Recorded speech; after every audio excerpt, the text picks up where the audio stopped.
Nitago Michael Jega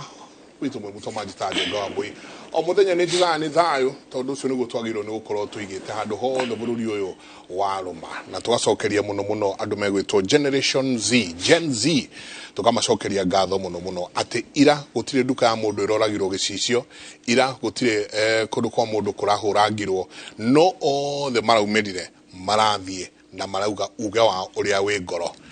tukamacokeria ngatho muno kuri bira thigari como gwe chief inspector mwena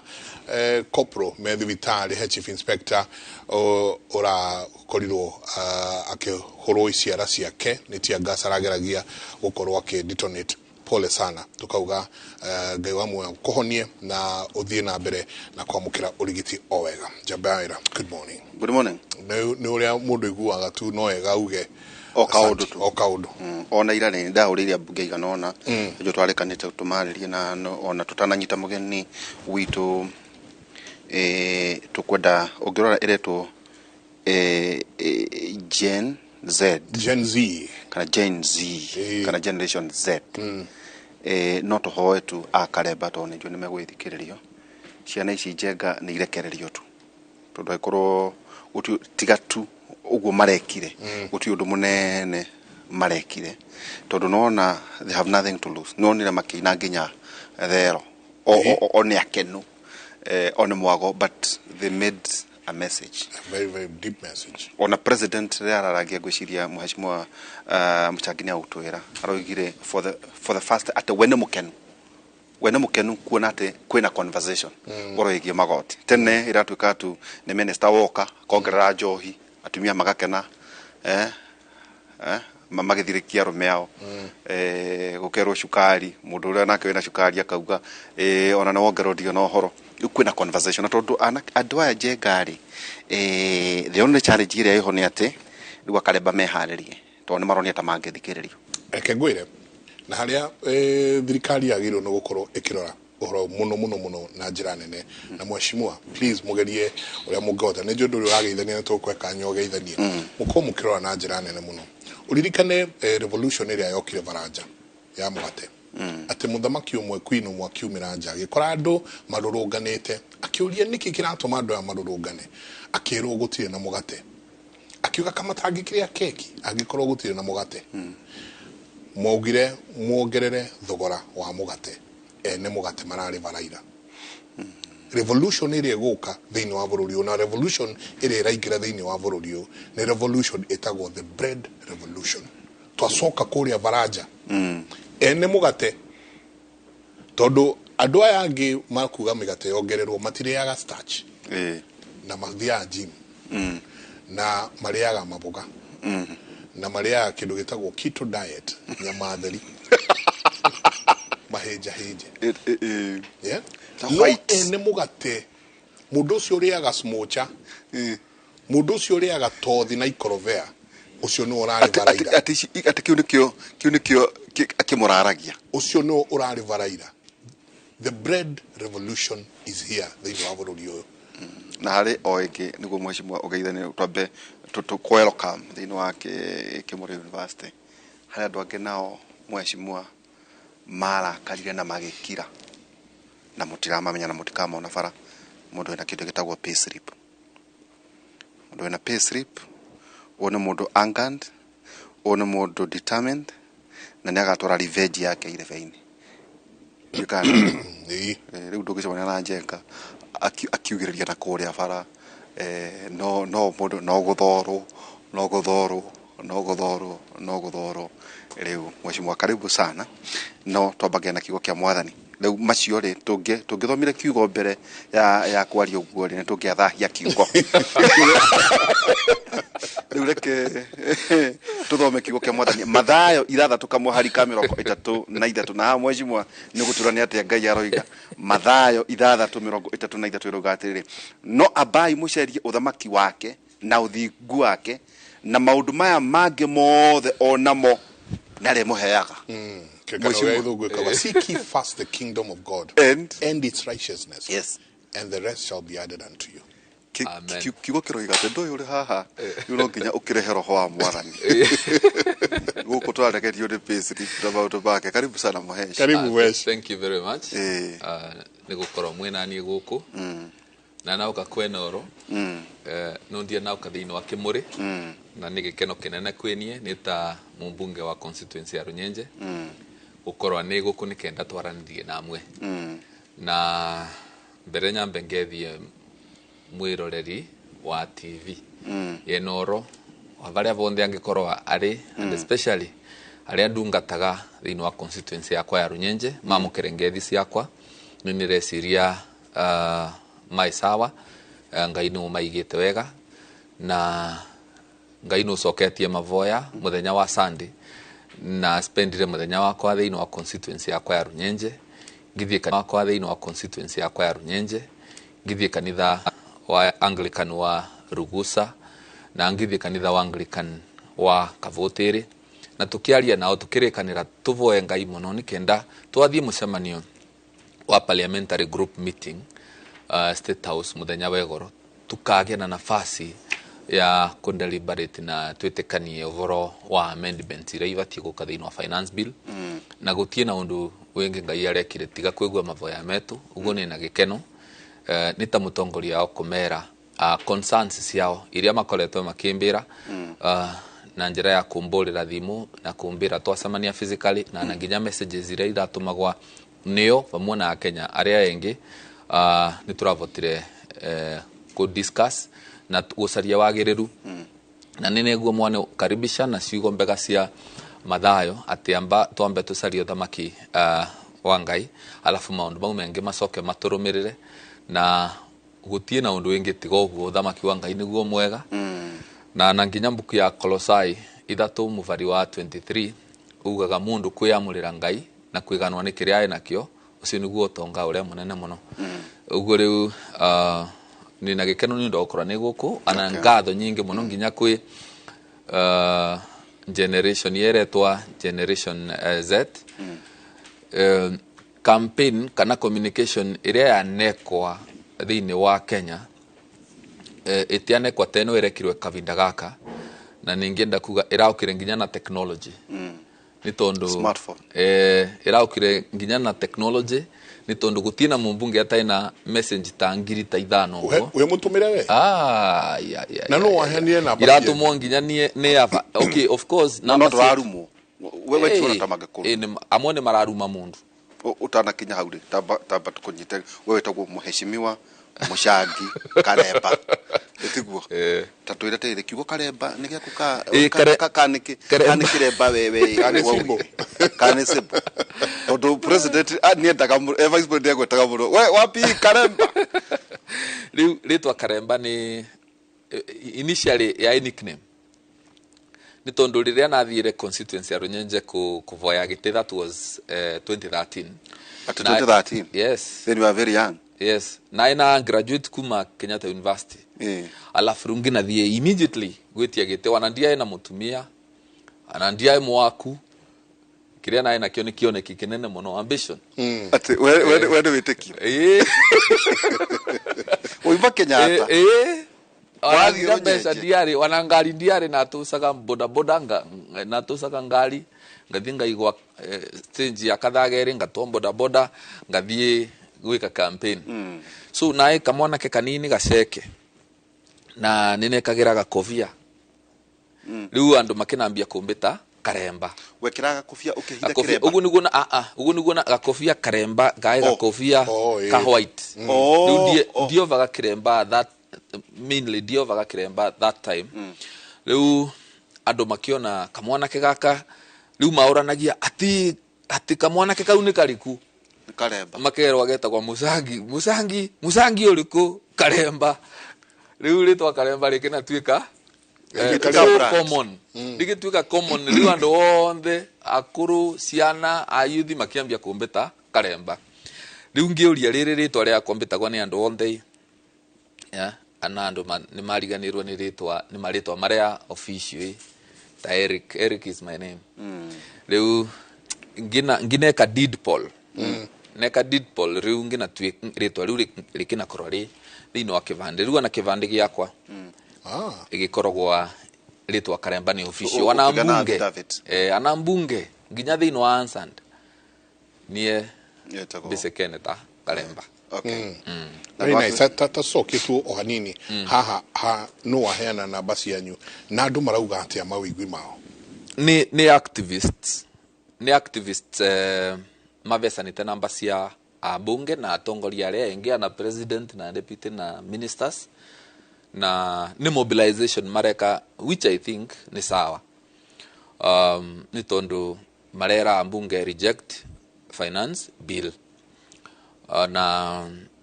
amwe mareka guo na njira mbagiriru muno gutie na irumi, lakini engi naone marareta irumi na engi magatake advantage riu ya maundu mengi riu gutia kanyamu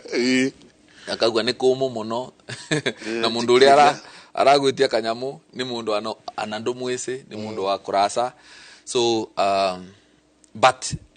I would say ni maachievete kiria marendaga ku communicate na gweka campaign yo na niresiria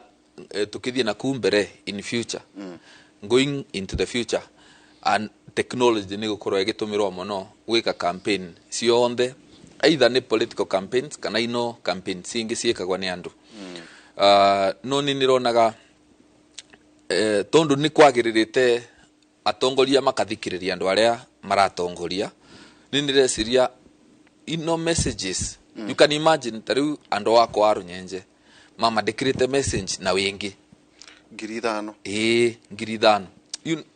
know undu sinu mwega muno na ni ngugia nafasi ya kwaraniria nao muno no yo data mining you have the data now ni ngugia yes actually ni ngoro ni more informed na ni na encourage andu nginya taru ni gukuguo kwa wi mwaro FM just 2 days ago ni riri andu mama ndikire message mama yes my phone number is public ana thini wa Facebook na niyo nginya thimuri no ngimera mama ndikire message no ya mpesa ndie namba igire ni namba imwe peke yake na niyo ndo ga kuhitha asa ni withitha gukungithitha guthiku tatwira tiriri ni kuhihi tutanatonyerera maundu wauga ni activism activists was it legal kuneana namba cianyu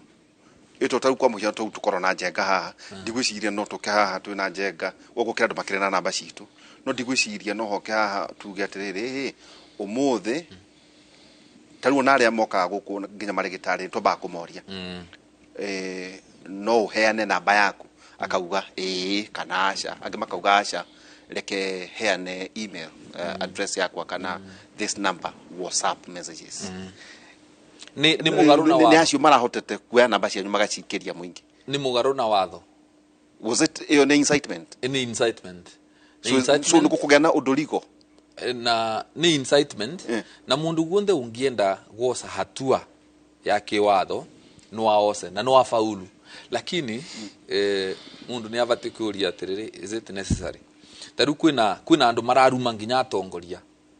ya atabatie magena mweke wa ukomena namba no ni mararuma riu mutongoria no riu ukeuria atiriri ana mundu akuruma kumuvire gotiri well ena capacity kenda ena capacity pengine ya gusira nawe lakini anawe we uri orumetwe ukeuria wina time cia kuthie igotiri gusindana na mundu tondu ni wakuruma na nanda gwise na ndu mwise wita mutongoria ukona mama ni maundu maria mundu ugatera public office yeah it is an offense ni mavetia lakini ugatera ukaigino no ukavanga kuthina mbere na muturire waku na guserve andu tondu andu aria manaruma mutongoria nginya naku campaign ire ni andu enge muno tau prime president muthenya wa ira na deputy president no tongoria wothe wa thirikari ri one mandikeirwo messages yes bina president ni arume ni kuko Kenya ku andu enge muno mai namba ya president ni mamwandikagira message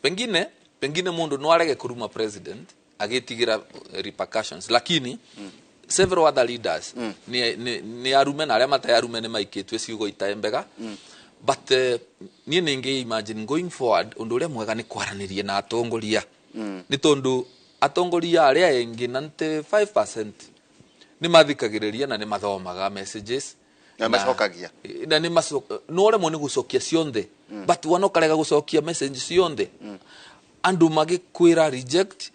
finance bill and especially magikwiraga niki kiratuma mauge reject tautacho 5000 ne sampling maybe percentage ne corona gati nema they are justified uria marakwandikira na to tu makwandikira mona mwago ukora ne andu informed ne andu mathomete ni wega kwamba kwerewa mumbunge wira waku ni uriku wira wa mumbunge ni ku represent andu one of the mandate na ndonge represent andu successfully utakomathikiriria na kuthikiriria kwa andu ni gwoca thimo ciao kuthoma messages ciao na kumathikiriria physically nie ni na mwana ke umwe wa kuma constituency yakwa na ndimwese tutiana semania nake ambirire mheshimiwa last week ambirire mheshimiwa reject finance bill ngina muria itumi ciaku orona ni iriku amandikire notes bega muno ya na notes icio nicio informaga mutongoria tondo guti mutongoria wese maundu mono nicio informaga mundu akithie quick arguments ciake taru ambiririe na kuga moto tax ya ni punitive gari ugoti ucio urenda kuletwa wa ngari ya 2.5% na through to it twathie na twa discuss tuona finally ugoti uyu wa motor tax ni uvatie kwerereka uguri watongoria going forward ni niresiria na nginya members of the public ni wega kuthie makiaranagiria na atongoria yao na njira ya messages na njira ya thimu na kudraw attention ya atongoria tondu ni ndwe kingituma mutongoria arege kuthikiriria andu aria aratongoria Mheshimiwa Aris jagana atuthike Mheshimiwa Aris Ng'ang'a asante ni atwathikira auga morning great people they are out at Generation Z ni marekereirio riu maratwirorera me mucii he kaundu mheshimiwa Mbadili araririe kaundu very deep na go pe mundu gwitwo Masino tuoneka clip kau akiaria ira State House yes arauga atiriri ati please atongoria ona tutai turaikira ru maundu maya na kana no murithie bunge umuthi na kana no muri cukira miti nyamu ino gwitwo finance bill no arauga atiriri arauga atongoria ni tutigai siasa tondu andu aria matwetereire kuria nja matwetereire na uru munene muno uru uria wina andu ngoro ni munene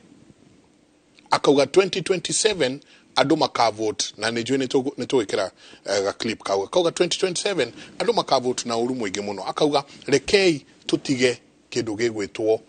siasa rekei tutige kuhura siasa rekei tutige kurania cia 2030 something na arauga na arakigweta ndi aragweta akimania na mera mundu wothe urenda gutuika president ndugecirio na ithu atumia tutirenda gutuika president no rekei tutige na ni governor wake ni governor waku na nikio igwa ndamba gukuria tiriri riri namba yaku ya heano uraigua atia thiini wa mawigwi mandu mahana atia ground area tugaga ground ihana atia nie ni ra support mawoni ma governor wetu Cecily Mbarire 100% kuga siasa ciambe itigano nacio ni tondu tukambiriria gwika campaign riu na siasa ikambia kuviuva riu ni kumaanisha ni twa lose focus ya wira uria wi mbere yetu na akiaria ni wega kumenya governor araria aitia chairperson wa kiama kia UDA na nikio the ruling party na ara represent interest cia andu aria mathurire kiama kia UDA na tiga aembu peke yake na true to it Kenyans mena expectations nyingi from across the country uguru tukakwambia gwika campaign riu na siasa ikambia kuvewa priority riu ni kumaanisha wiro ria wi mbere yetu no wa lose focus na kwina programs nyingi muno thirikari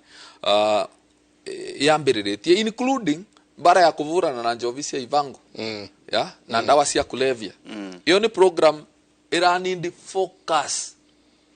nene muno riu kuonania ku lose focus ya uria tubati ukora tugika tucoke tutonyerere siasa ri it means wana maundu mau mengi monde matingithie wega tondu bururi utai na political stability kana kumarira gwa maundu ma uteti wiro wingi nduvangikaga uguo ninira support miario ni tondu wa kundu wandu kwina maundu maria meterete tariu gakuthie thiini wa constituency yakwa andu ni meterete projects nyingi muno ni meterete ni mekirire thitima ni metere actually nginya ndagikeno turaria ni nandu mayitura ria rukuriri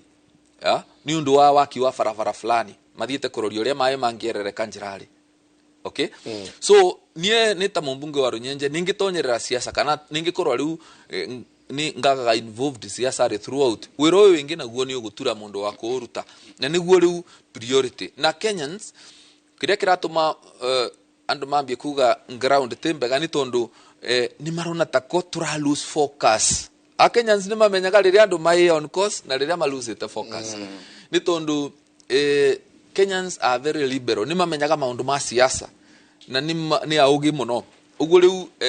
tunge maintain focus ya kuruta wira uguo niguo wega ni kenda at the right time kavinda karia kagiriru gakinya kagiriru kariku kanya kagiriru ni taru for example tuthiete ithurano ria cia 2027 na tutiathiri mwaka wa kairi ukathira August mwatikaria mweri umwe campaigns no asiambiririe let's say 2026 video andu no makurekere makigua nureka campaign ni tondu nuramenya wigiteide kana ikondera ukuvinga ta mundu urenda ukuvinga tone njuru kwina andu marakuvinga ri me ground itha ici well aria maranivinga mwene yambiririu but iyo te concern ya kwari actually nina issue iyo ni na issue right now tondu ni na wira ni ndiathurwa gitiri kia mumbunge ni kenda thurwe ringi ni na thurirwe ni kenda ndute wira riu na ruta wira ningienda gitiringi ningathi kuya andu aria mambere giti ni mauria maundu menyu murona mekaria atia na nie ni murona mbagirire thie na mbere na kuruta wira na andu amwe ni monaga tako kwika campaign yo ndu murito muno it is not difficult ungiere wandu waku ni atia marenda agakorwo andu waku marenda wira ucokio marutire wira wana gugauka siasa ivana atia ni mamenyaga uyu ni muruti wa wira uyu ni mundu mugutaru uguo riu nie ningi choose andu aria tungiva rutha rwa gwika campaign pengine ni andu aria matanathurwa aria marenda kubanga mifango yao ya uria mangithurwa acio riu ni mathie megeke campaign uria mundu akenda makemenyithanie uria mundu akenda gutumira mathaa make na mbeca ciake tutingirigiriria lakini mundu guonde muthuri akavewa na ararivwo musara ni na mbeca cia mwingi ucio etererwo wirari tareke hanini tuigue mheshimiwa governor Cecily Mbadide uria araugire kuria thingira wa iregi.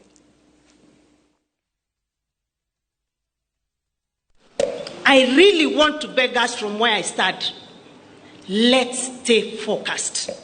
Let's not lose sight of our goal. I mean, you guys, we really promise Kenyans big things. The expectations out there are very high. If we start losing focus now, I don't know how we'll face Kenyans in 2027. I personally want to stay focused to what we promised the people of Embu County. And I believe each one of you want to stay focused to what you promised the people in your counties. I beg of us, I really want to beg of us today, as the chair of UDA, let's stay focused to what it is we promised those hustlers. Because if we don't deliver, those hustlers will send us out of power, and they will send us with vengeance. So let us talk about roads, electricity, education, health, tribes. Let's tone down on the politics. It is not healthy. It is not healthy. It is the wrong time. And I want to say this on a light note. 2032 is very far. For me, the most important is to make sure our team leader, William Samoei Ruto, gets a second term. That, for me, is the most important. And he can only get a second term when he delivers and gets this country out of where it is right now. That is the truth. Now, once he gets his second term, Dindi Nyoro, Aaron Cheriot, Kimani Ichung'wah, any of you wants to go to climb up, tupambane hiyo wakati. And I want to tell you, some of you think it's only you men who want this seat. Hata sisi. So musitulete story mingi. Like us, we have no ambitions. Even the women have ambitions. So give us a break and let us deliver to Kenyans. Mwendete muno tondu ni aragia meciria make na karia uria kwagiriire ni twirega gukorwo twinake miru akiaria horo wa kahua akira deputy president uria kuhana na arauga antiriri ati maundu maya ma siasa ni mwereire generation Z no maundu maingi muno mukimera ati mundu aciara ariheagwo diaper akiuma maternity hariho iyo yari campaign promise akiro indo ni ciguthie thi ati mama mboga na mundu wa nduthi nikuo kuria nio meguthondeka thirikari na internet to makiro kwina internet highway ati ni barabara imwe nene muno ya internet waikara uguo ukaigira chua o kuria guothe urenda guthie niwe yo riu nyingi ona content area marenda gukorwo magi create niwe yo kurerikana ni mekurutwo igoti ruguri kiuria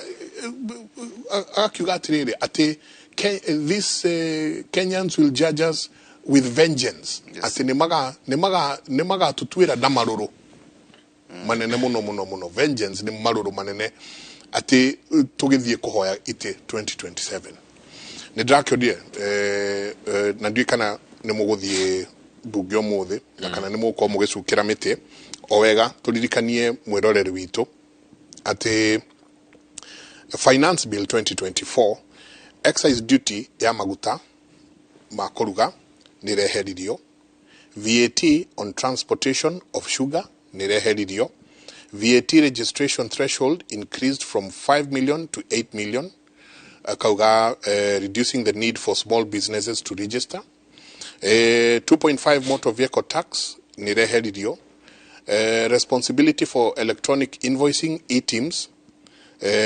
ire rarehetwo ni KRA ireherio kuri arimi from farmers and small business with turnover ya etakirete million imwe ucio ni undu mwega tondu arimi ngorwe arimi nguku riu mundu ararigagwo gutwara indo cia kuku ni uhoro startups taxation ya mobile money transfer ire ratumaga nginya andu aingi riu manjie kuga mekuthira cash ati ukiruta mbeca ciaku M-Pesa wikire kuria kungi kana urute kuria kungi kire M-Pesa pension contribution exemption irogererwo neno gwese this is a very good thing irogererwo kwa ngiri 20 ngiri 30 usugusha ni ndo excise duty imposed only on imported table matube itogoro waru na indo icio iria cire magwoguko riu iria iriumaga Uganda kana Tanzania kana Malawi ni gukoretwo ukireho mboco nyingi muno kuma Malawi igotire kongererwo na Somali igotire kongererwo importation ya indo iria ikuragio guko niguo arimi tumokuria indo which is a good thing 16% VAT mugabe ireherio the bread revolution excise duty thini wa johi kana riu githimi andu manyuaga shots riu aiko githimi kia hari bodamenya tayaba ndi gutu mukijiri uri othiaga akinyuaga riu ici ina githimi kia johi eiguru alcoholic percentage ici nduru uguo noguo iguthi ikitaxagwo koguo itigutaxwo ciothe kiundutho iguthi gitaxagwo kuringana na iraigireirwo igoti kuringana na ururu wayo niguo igoti riu riraigireirwo VAT on financial services and foreign exchange transactions ireherio one kuga atiriri riria wina sister yaku Qatar kana brother aku ena kuria Dubai kana ongewe US agutumira mbeca heigoti rireretwo rikirwo ho riu ni rireheridio koguo nduritinagio igoti riu eco levy on locally manufactured products indo ta sanitary towels tauro cia tumia cia kaida ka mweri diapers thimu computer tairi na ona vikiviki ni iracokire ireherio koguo ona tukimihuraga kuri o maundu mangi thiini wamo maroka mokite wega mwashima tatu iraterere well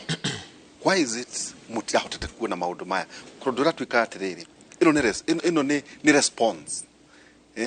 ni makaya ma muingi ndu andu makauga aterere if mubuga wako ita gujuraga wa inaina na by the mubuga wako ita gwatia jeka wito kavete tawo wa mashukuru wa maschools muragite kunyita maundu macho itondu you are people's representatives ati mukayo koru muingi ati karebama matina kaya jega maundu mayo muthe gwiciria ni July 1st tungekora handu haha why but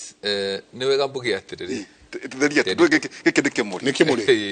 ni university na ino actually ni university ya Oma undu mu andu aria a Kenya amwe mataramenya ni ati njira ya kuthondeka watho ni ikoragwo na steps makinya okay first of all proposals icio ciaretirwo ni National Treasury ikinaga tabled urari horo wa Professor Njuguna Ndung'u National Treasury icio cia finance cia ukana ciaga tabled okay yes akinauga nie nirenda bunge mundethie kuthondeka watho uyu nikenda to raise besha ciega na cia watho I mean cia bururi yes stage yo ingi ya kuthie public participation. So these are proposals. Yeah, those were proposals from the government, from the National Treasury. Isu cia proposals cia ukasiaretwa thiine wa National Assembly kwe committee ya finance. Okay, nikenda na yo committee ya finance ithieke public participation na niguerekire yathieka public participation yacoka yareta ino ne akuria wake mani no thiu kenyitaga andu atramagweta muno waiga originator ni Professor Njuguna Ndung'u mugikuyu yareho kuri mundu witagwo riu kuria wake mani mubunge wa kuria moro no muikarigitwa wa finance committee yacoka yaretwa riu mathi gwika public participation alafu marikia public participation mathie kuandika report kuria marari na Ivasha no riu nikenda riu tucoke report yo yage tabled tuona ni important riu twita ambunge a Kenya kwanza tusemanie mureto hathi ngira ireki nikenda to take position na to harmonize mawoni metu tugakoiganania tuigananie mawoni metu tuigue opinion yoyo ya uria wingi tondu nitu kiama gitu kia Kenya kwanza na UDA nikio kirathana riu vandu vatuthie bunge tuka discuss tutatikite position twarikanira ni tusemanie nikenda to take position nikenda isokethie yage tabled thiini wa bunge na niguerekire yesterday 2:30 yaga report yaga tabled irarehirwo ni kuria wake mani yes tamuikarigite wa budget iratamanio bunge iratha kenda yes alafu riu kwambiriria kirako kia munthi debating mumiariririe ugu ne debate for 3 hours 3 hours na mbunge ukiuma hawa wathie kuria ni riu ana mungendekereretie riu ningi muthie kuria gucaria nafasi nikenda wananie ndute mawoni makwa alafu twarikia riu tuthie stage ingi igauka next week bau nivo tukavotira riu proposals ino na tuwe tukiosaga musimamo uria turosire twita kiama gia Kenya kwanza but teke tugucokia na tuthoro hanina njwe mweshimwa tuko tukimunyita ni mweshimwa Njuraga wa Inaina tumutaga cieni Beneza mumbuga wa kuria Kenya tatwire atiriri ni mukorwo muthomete ni mwari na advantage ya kwa mwena proposals kana riu ri urabatara mundu witu karemba ki document kiiga noguo kirarehetwo na huru baro ati riu ningi 3 hours o debate mu the lens muraire mugithoma ka murari nayo mbere hindi ya budget process no na university rere vindire yagire tabled ni National Treasury of course yagire tabled last week can this week ni last week but one yes last week but one yaga tabled isoka kaviro thini wa table office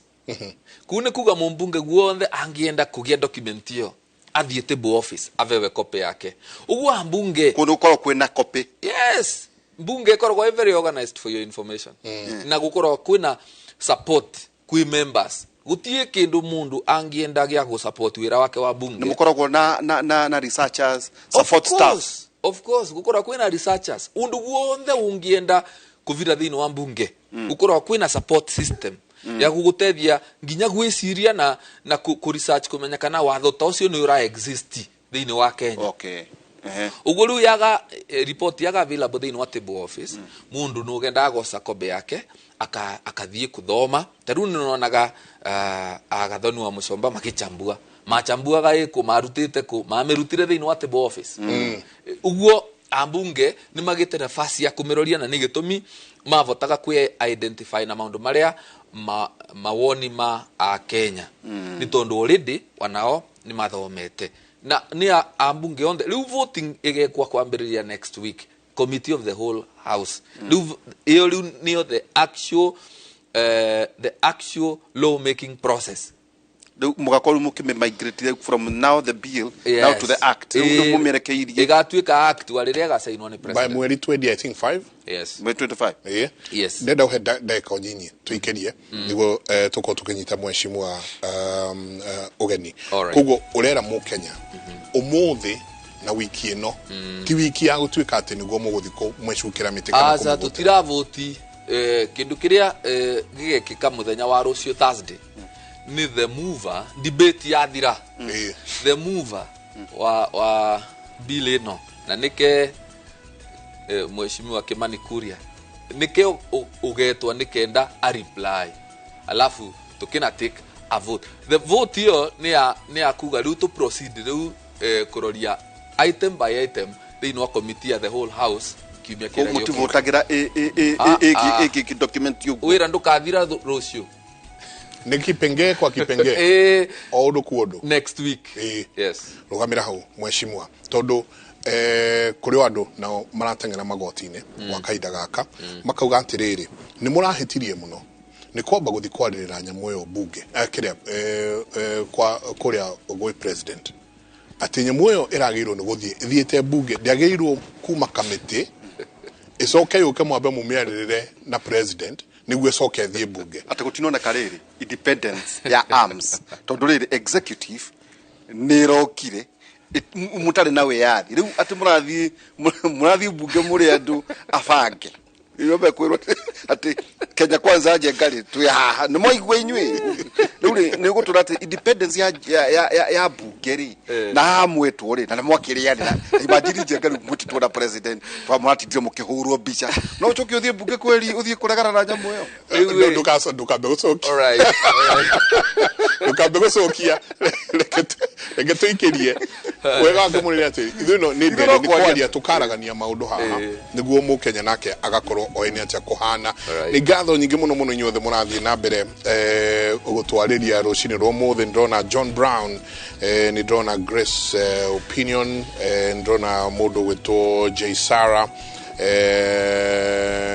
James Gitene asante sana na aige Alan Dave gatho nyingi muno na Joan Kibe inyuothe muthiete na mbere na gutwandikira SMS yanyu ni ndona ona mundu witwo Dr Paul Kibisho nake atwandikiire o kaundu gitina nigukorwo ngicithoma kaida atari kunene mheshimiwa acieni ni arikitie gukinya studio citu no nake nitukorwo tukimunyita ugeni twikirie coke kaida atari coho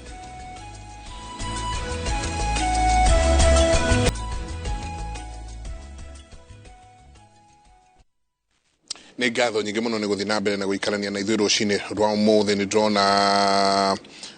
J Sarah arauga Jenga please mere 2027 tukamatwara na neo hurubaro akauga Ebondevia asanti sana ndona wa bo nĩ guonete mũndũ ũngĩ hahoretwo Ken Kimani akauga we need Gen Z and millennials akauga tutakuwa tuna vote kama South Africa sasa way to mobilize young people nĩ muno marauga harĩa makinyete maukoru mobilization yao handu hanene muno asanti sana nda kuona mundu gwitwo Dr. Paul Kevisho kauga morning your honor say hi to Timothy na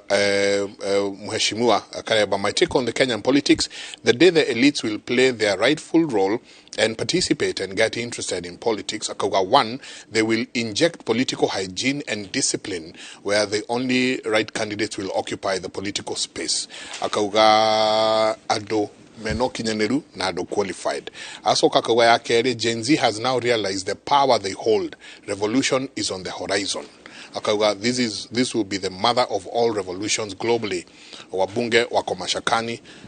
nakauga put this on Hansard. Ni mundu wetwo Dr. Paul Kevisho gatho nyingi muno Jabaira tuna honorable Eric Mushagi Kareba na mumbuga wa Kurero Nyenjes na nikitwa kinyito geni mheshimiwa Njoroge Wainaina karibu sana. Asante sana Jabaira na Mike Jenga karibu mheshimiwa tuliokuwega na ndakena ninyi gukihe kamweke nigetha twaranirie na Kenya wenzangu particularly marakiaria language ino turaria tukigeria o ku father kana kuongerera value harĩ debate ĩrĩa ĩrĩ national na ĩrĩa ĩrĩho na ndakena mũno to mheshimiwa Kareba nĩ amũtwara through the processes ya harĩa tukinyĩte na harĩa tũkũrĩkĩria nĩ nyumo harĩa nĩ ngũiguaga ũrĩa gũtwaraga debate ĩyo wega nyambe mwĩre atĩ he is my senior tondũ he is serving his second term koguo ona ndakorwo mĩaka nĩ ngũmũkĩra hanini kakinya haha akĩaria ndingĩaria I didn't want to respect that. Ranking member. Yeah, he is. He's my senior. Ranking. Yeah, he's my senior. Na no wega tutiakirikanire no wega ndo mundu agaikara keheaga senior yake gitio. So I have all respect for him. Ni articulate wega. No mwana gukuja na kakaririkana we muthuri. Oh yes. Na how to tiuranagia. Na ndio ka kujerera nyiri. Na riu akiri muthuri mwega. Ndikiuge ni ndakana ni gukora guko once again andu akieni ni ndoka nigetha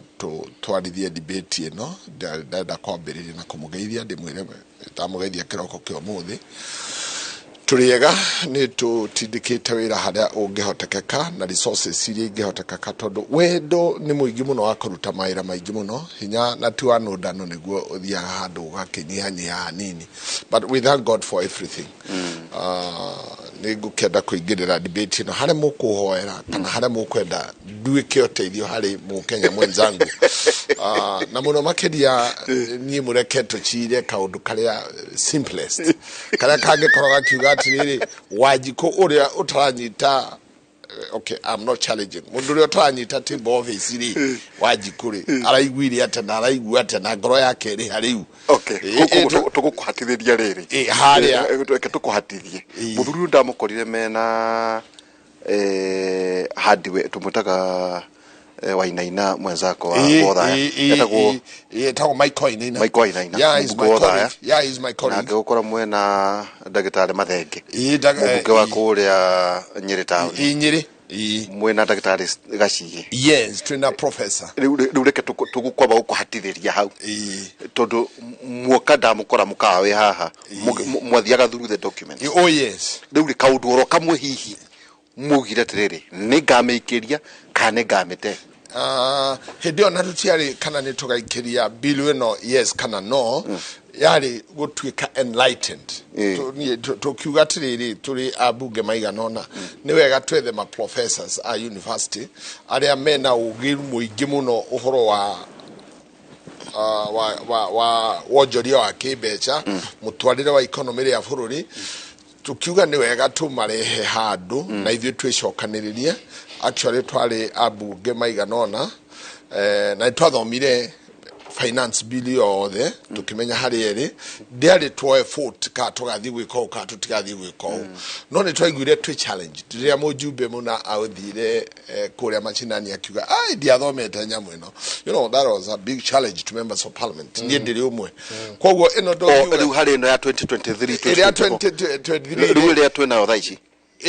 ino irathira ri ndari kana mubunge mego gatanga akiuga ndinya mwino na ndiathomete magithie kuhura andu akeiari riu nie ngikiuga atiriri haria hihi ndina basic nini ri no nyende kuongerera ma professor koguo ni twakorirwo na professor Wainaina na twakorirwo na professor Gachie o mundu agitutwara ikinya nigetha tume understand the document here atoguo wiki ni twachokire committee debate in so many other forums tani twame discuss it na forum ya andu akieni ngitando akieni andu ta 500 ngimera ikara ihaha maundu maria mari national ni maya na ni hede no mainaga hede no ronire tukiina rwimbo na ndona ta ratwika national anthem koguo hede ndenda kuga atiriri maundu mau twendaga guchambua nigetha nani uria ndathomete na professor cia yari njire wa jikuna wa boina uri ungi na Mwangi na Kamau this is what the document ya mwaka uyu irauga na tugimithoma as literacy says t document ya parliament t to produce a budget ikoragwo ithondeketwo ni professor Dungu na timu yake igagiuka gwitu nigetha tukimicambue na nithu tukiri na constitutional right ya kwitukia bunge woiga atiriri ugicoka wathoma ugitwarira andu akieni ingitwarira andu akieni wa matwaragira niki ndamatwaragira nigetha riri ona makro mari enlightened totio andu othe mahotete na ithikendi gutie kitu public participation tondu kuria ndahotire guthie every constituency athire just a few agisample chigano na agithie nigetha oe mawoni athoni akinire threshold 20 kuringana katiba riu koguo ri Kieni was not among them koguo nani ngioya out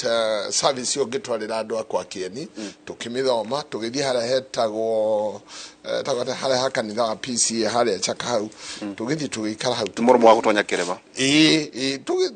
tugithoma nyamu yo wega hindo niwe uramathomithia ka riu nuratafania ndeto icio riu hindo ni ndathomete tondu na ndikire mundu guthoma na ihenya na nganyita uria rauga we riu niwe wari mwarimu riu ni ndari mwarimu riu no wathoma wathi gutuka oh yes na maundu maya ri kuri na jargons nyingi muno tungiuga uguo na kiu kingi no basics ciothe ri ni atiriri mundu wi kabura-ini gwitu ri mundu ri kuria gwitu kamirurio na kuria rugongo ri bire no alame understand yet so in every way every polling station represented in my meeting all of them so unanimous decision ya finally niguo muri ina ri mwaiguanire atia nigetha turi ina ri na ndikwenda ndeto tumithie muno ri twari na agenda inya twaragiriria atiriri tondu way forward no kuri corona miario mingi ya kibururi ri mundu ri ukenda kwaria na Kieni ri what is our minimum agenda tukenda kuigua gitwariria tukiuga our minimum agenda mundu wothe ukenda kura citu cia Kieni kindu gitu kia mbere tukiuga ni wambe utwire urugameire hari ugai wa constituency ya Kieni koguo mundu wothe utakorwo agi support Kieni kiganio ri we shall not listen to him all her tukirana ni tukwari uhoro wa one man one shilling one vote tukiaria nyamu yo extensively na andu akwa Kieni magikinjira ndakinya kuria ngokora ndeto yakiaririo ndikarie my own mind ndiarie their mind at they stand for one man one shilling one vote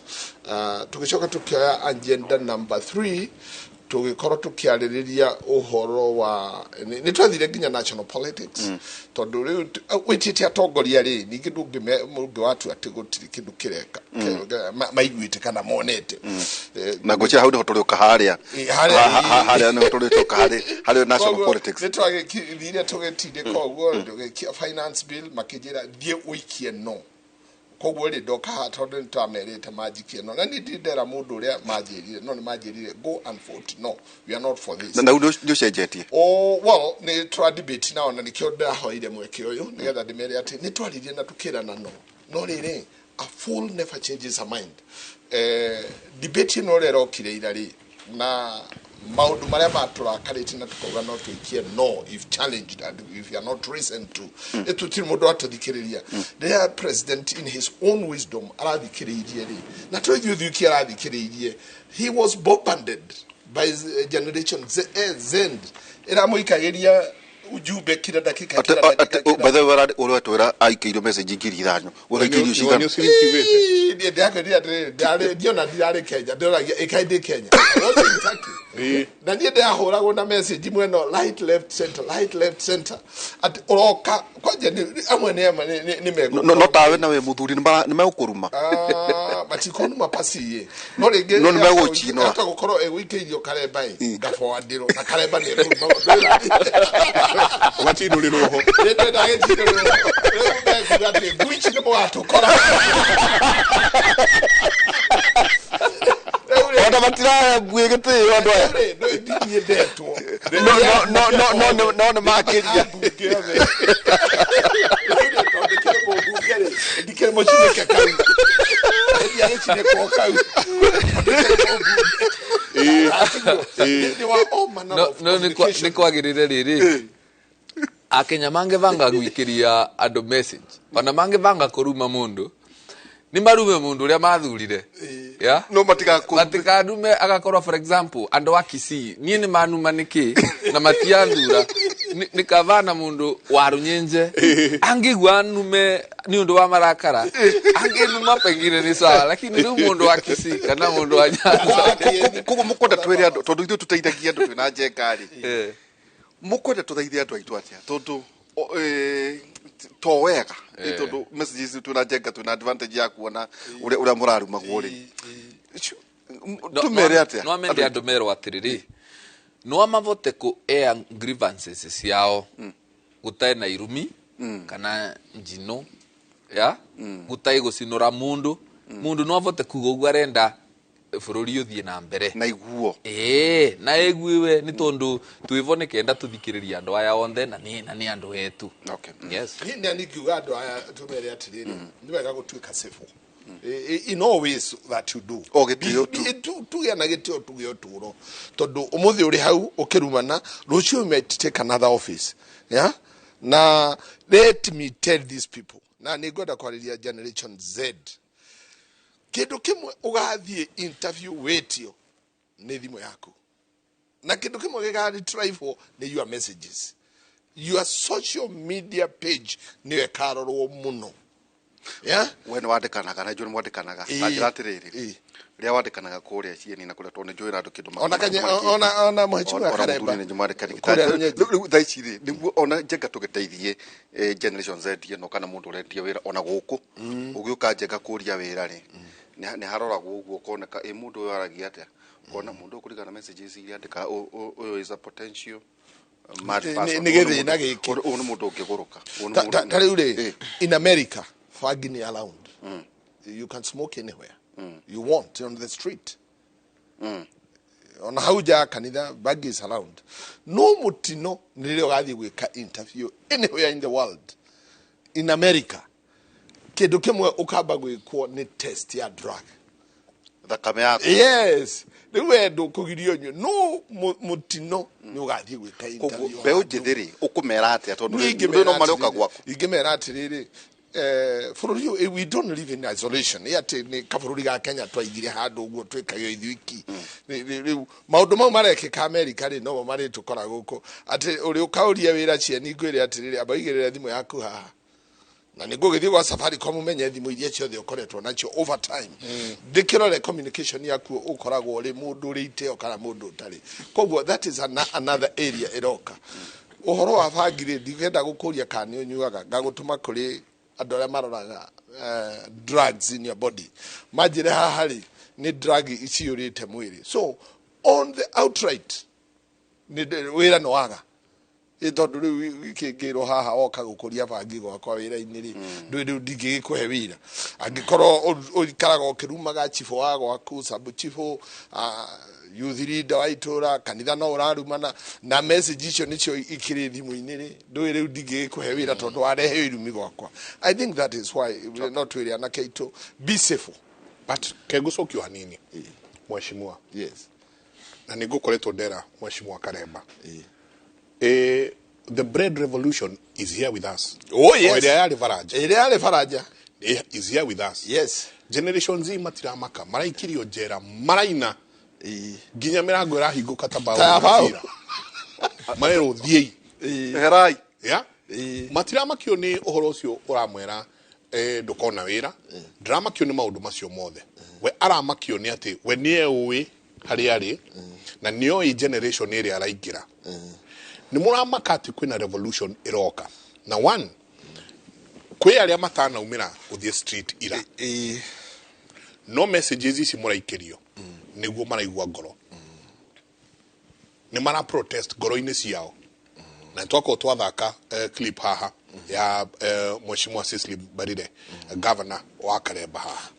and she talked so well araria na ramwira tigana ina siasa ici generation Z no ri it will quote they will judge us with vengeance come 2027 indeed na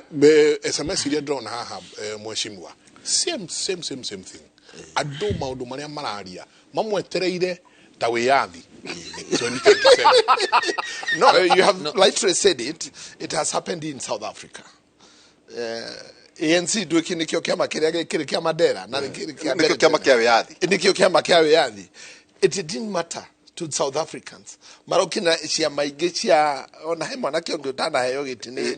Julius Malema. And these people, this is the generation, yeah, Julius Malema. Yes. Yes. It is not happening in Kenya. It is happening world over. World over. World over. No ni deda kugatiri kule foroli ile very good cultures. Very good cultures. Particularly Nagoko Eastern Broccoli, they have very good cultures. Ideramu, they have very good cultures. And they respect their leaders like hell. Ni mahetegitio atogori yao ona eno ni na ni dikota gugitunya Karemba ndetono nake dio achangie ona eno kile akirona gikirehe thina ri na nijo no kone hori adakojuria ri it is when our elected leaders don't matiteaga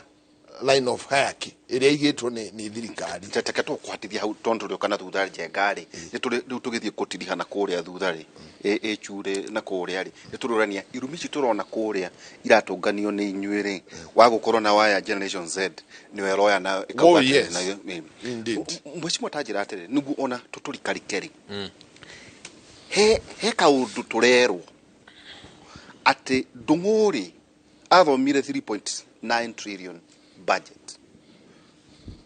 nwele kuria rarehire ni 4.2 aga 4 point something 4.16 leu kile kiroria tirire this is a professor na newe minister newe cabinet secretary athoma 3.9 amundu kakai mugutwara Kenya nziate ni makana maheni riri thĩinĩ wa political space na social media nĩ gũkoragwo kwĩna misinformation mũno half truths half truths misinformation chairman wa committee ya finance wĩra wake tĩ kũthoma budget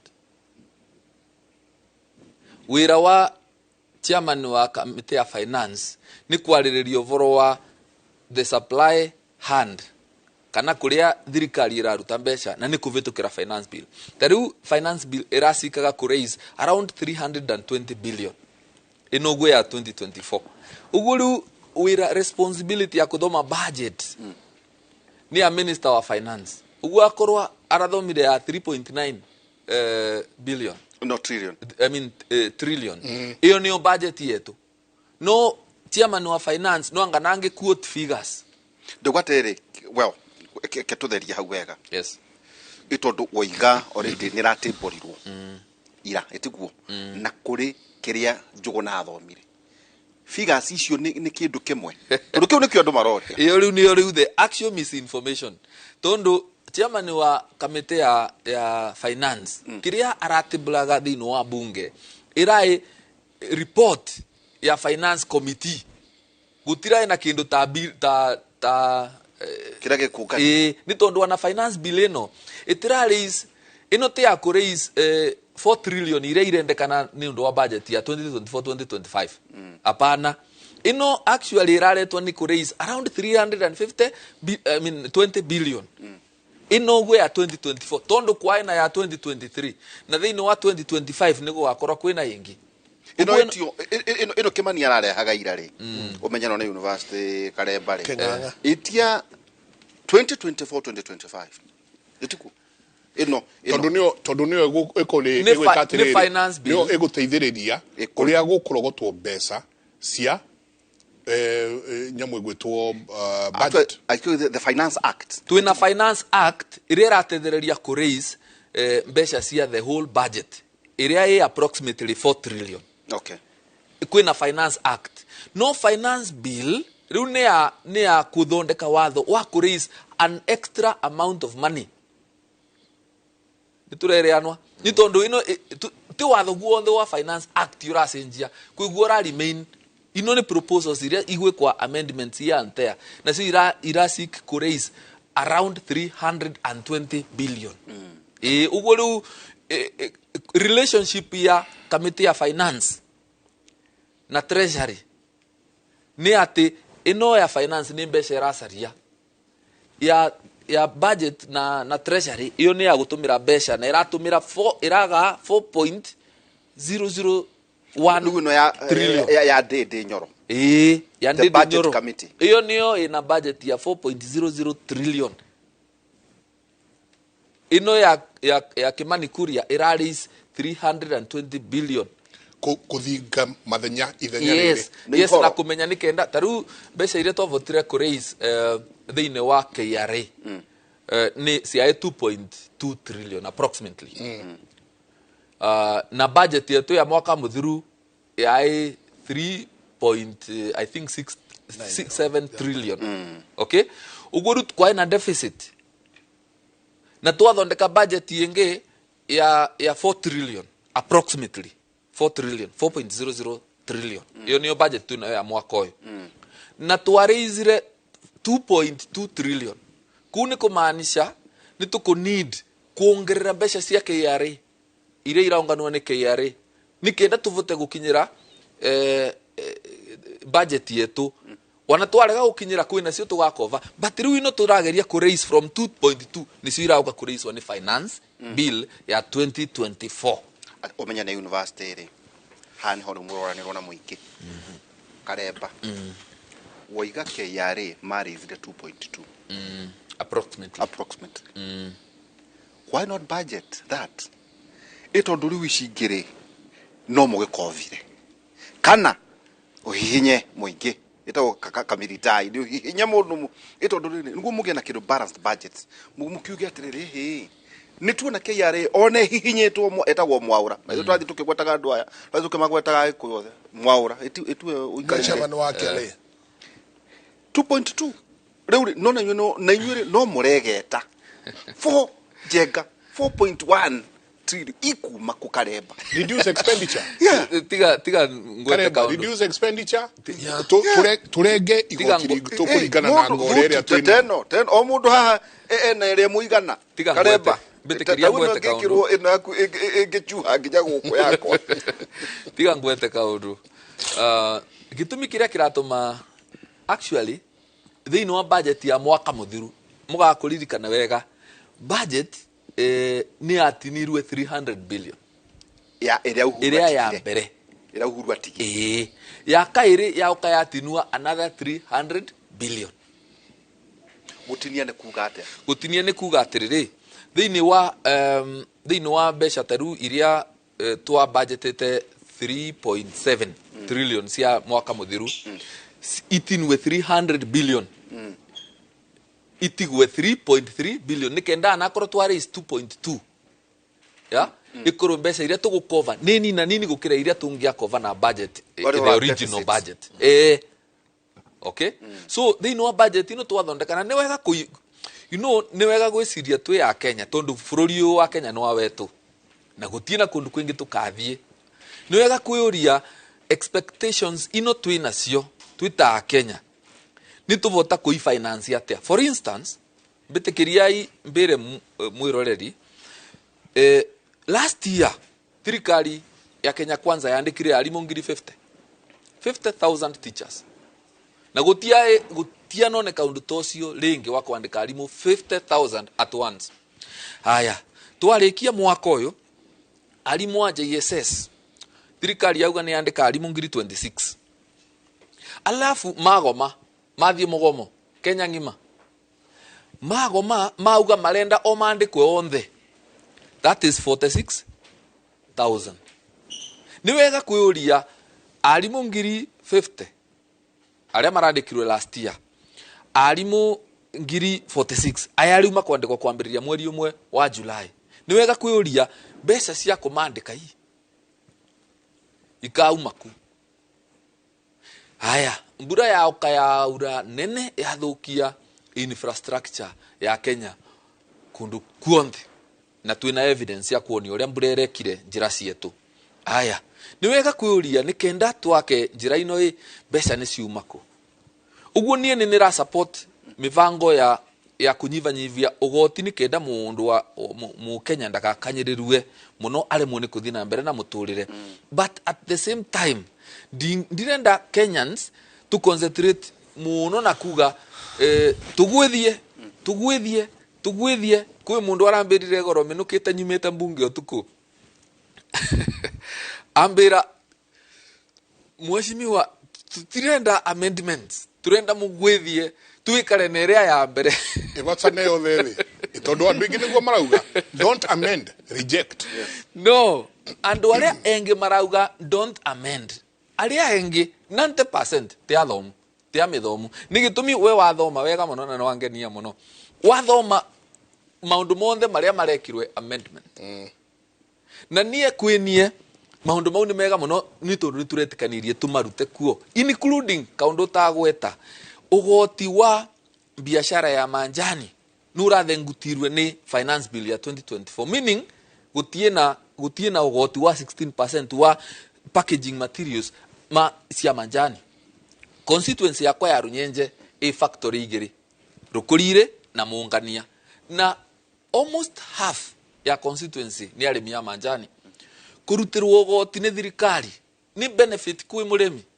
Riu mundu angimbira go and reject in total arambira mbiembe kiathia ngimbira thirikari ithi na mbere na gutinia ugoti wa packing materials cia kaoa. I mean cia manjani. Mabudo acio ni very popular. Tutanoka kuri cieni twina njengari tutina celebrate tondu mutige gututinia 1.5% cia nyumba tondu tutirenda. 2 muroire bia nga bilioni 20 mundu itu muratwara thiini wa board yet muga ni mugwa kama nyumba ino 1.5 mundu itu ri ndugithio twehererie na reke tukuhe ame uri ugathie kuga ugire urari na handu maraugire atiriri mundu utarenda nyumba atiganwo nake nake uri urari 1.5% akora na advantage ya kuona muci. You know, it's voluntary. Nenegwo na nijirwa atiriri Karemba ngona nyumba ujenga. Not inegwo na die na advantage na direda na dikona nyumba riu na kau karanyita riri hari andu mutara na mutikamona kule street ini mundu othe na payslip nona anake urona guku ni andu machaite muno tondu anybody with a payslip is poorer than when you came in kumada mukire thini wa wathani Karemba thini wa musemani wetu wa parliamentary group waira na ninathikiriria njenga kithomatha no auga mbeca iria mundu iria exempt kuma kwi tax cia pension ni cia reiswa from 20,000 to 30,000 kuni ku encourage riu saving na yo ni benefit kwi mundu guonthe ureka saving. Kwina benefit ingi ya mundu guonthe wa payslip yo ni kuga atia mbeca cia social health insurance fund, mbeca cia affordable housing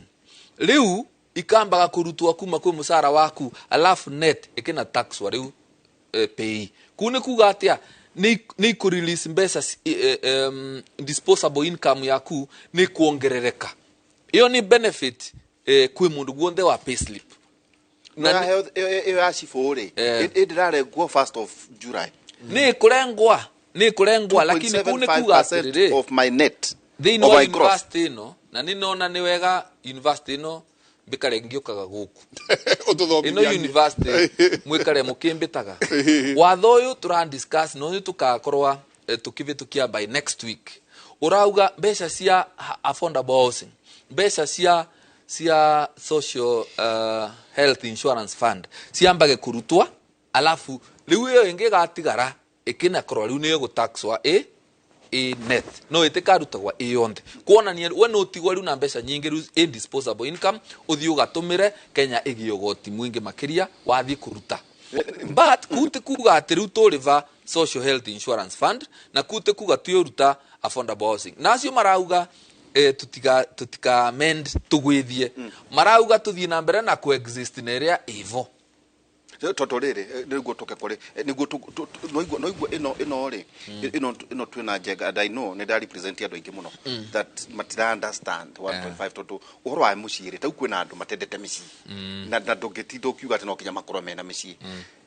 ino ya 2.75% de kiruwe ke gohe another proposal ndu marauga atiri tau ta guku tutaga wira ri we have an insurance jaga so I don't need rekino no mundu ucio tari no hotire ndarengwo we itondu ino nayo ri ni ndirarengwo you know when we tone jone mwandikite andu ni kurura mundu arengagwo mbeca wage atwana tuiganona ugathii ukiongererwo wagita ugo kungikiria tutatu wakinyaga gatatu ugathii ukauiga ukarengarengwo tubeca twaku ukebanga tari ro amwebangire riu hau ndu maruga atiriri nginya mundu webangite ri arengwo wake just a minute nitwaria muno voro wa generation Z na tondu niturauga generation Z 2027 ni gakorwo aggressive ino generation nitumiteithia atia kana ni twikara nayo iki blackmail gatongoria ikitiretanaga na maundu ma muthemba ucio you see tuyatongoria no nginya tusarie solution ya generation Z na one of the solution ya generation Z ni kuma keep busy wirari ni tondu maraonekaga maraumire kunike na mauke gwika protest mundu guonthe we wirari ndagia nafasi ya kuma wirari aukeke protest so job creation no nginya korwo a priority ya thirikari na ni wega umenye affordable housing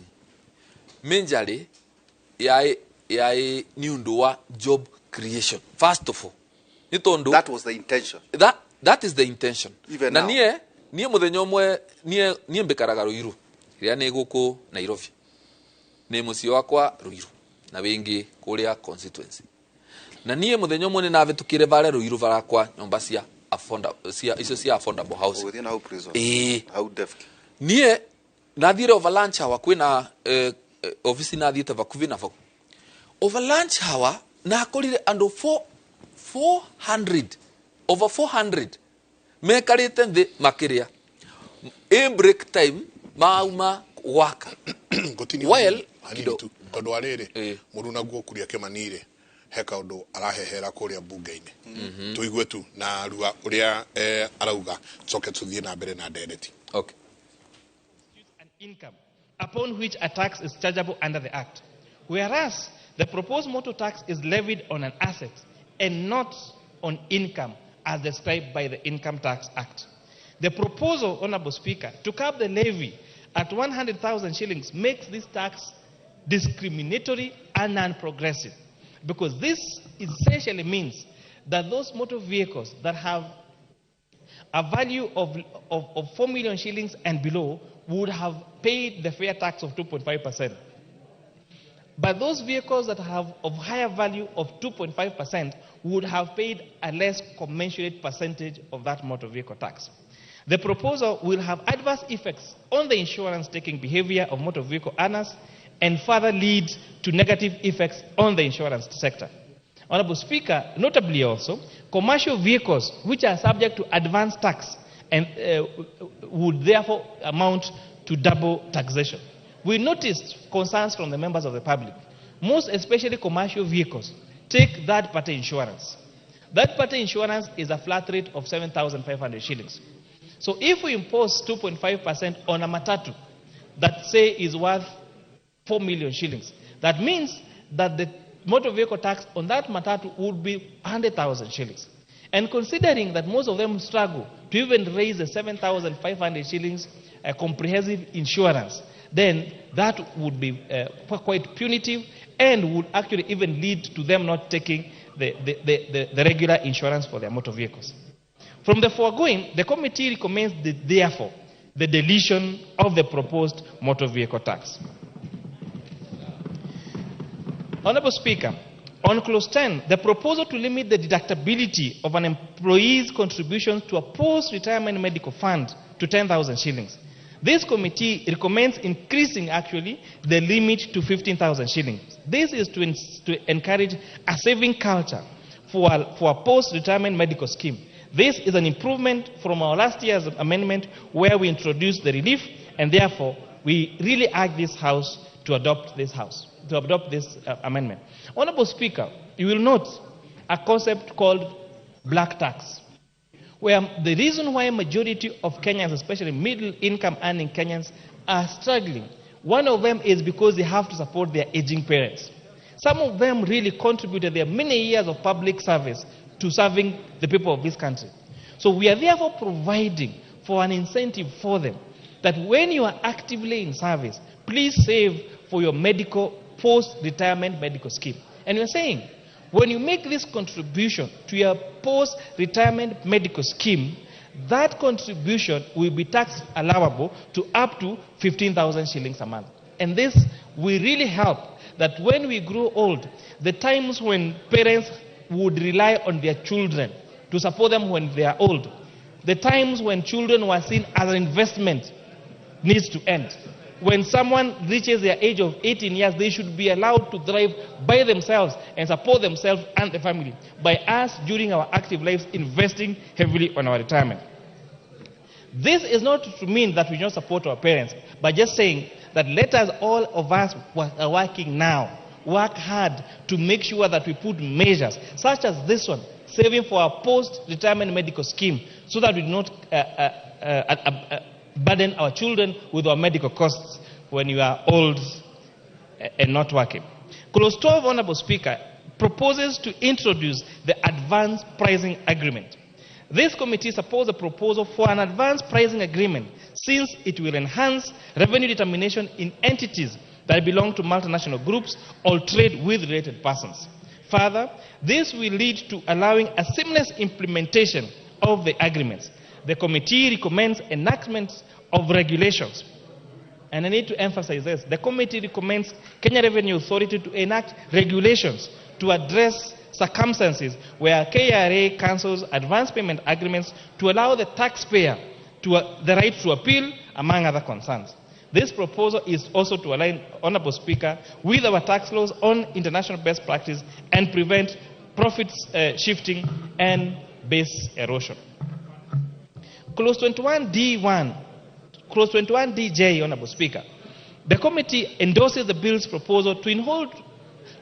introduce withholding tax on interest from bonds, notes, or securities with a maturity of less than 3 years. This measure, Honorable Speaker, aims to promote long-term investment and ensure that government revenue from such payments is consistent with other forms of income.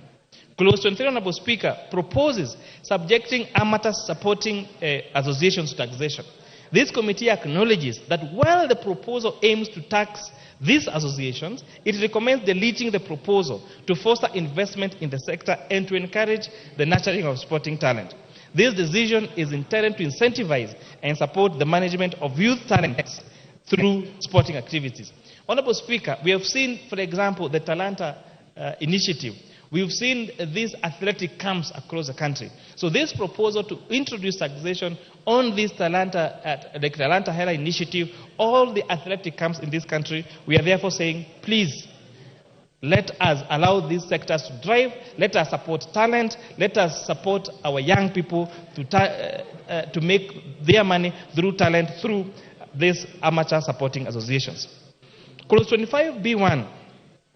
Honorable Speaker, the committee retains the 15% preferential tax rate for the construction of 100 units of affordable housing. This incentive aims to encourage and stimulate investment in the affordable housing sector across the country.